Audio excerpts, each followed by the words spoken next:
Hello everyone and Namaste.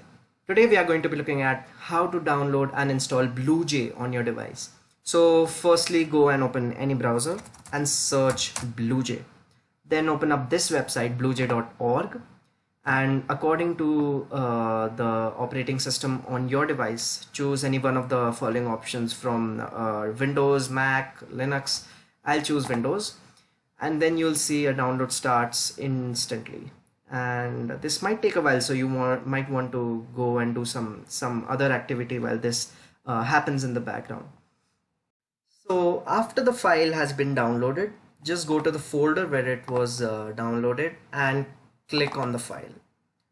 Then you'll see this BlueJ setup wizard will open, and just keep on clicking on next, and next, then click on install, and this will begin the installation of BlueJ on your device.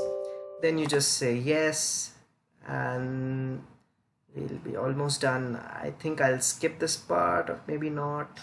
Yes, I will. Okay, see you after a few moments. So the installation has been completed, and then just click on finish, and voila, your installation process has been done.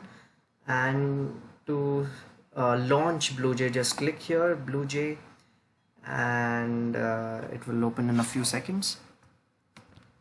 And this software is quite easy to use, and it's one of the more better looking programming softwares out there. So that's why many professors and even your friends will recommend this software to you for coding in Java. So just click on this, I agree, and a few more moments for the final steps. And this is the opening main window of BlueJ. And so your journey of coding is about to start soon, and we'll be talking about writing programs, writing codes in the future videos. So I hope to see you soon, and take care and stay awesome.